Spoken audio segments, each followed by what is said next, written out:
A compra da Activision Blizzard pela Microsoft está se mostrando mais complicada do que o esperado.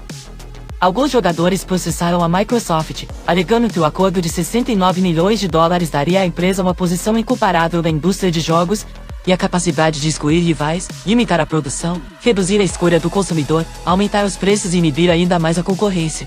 O processo foi aberto em São Francisco por 10 jogadores que afirmam jogar vários títulos da Activision Blizzard em plataformas diferentes. A Microsoft controla um dos maiores e mais populares ecossistemas de jogos e, com a compra da Activision Blizzard, passaria a ser dona de franquias como Call of Duty, Overwatch, World of Warcraft, Candy Crush, entre outras. Para mais notícias, se inscreva e deixe o like. Até logo!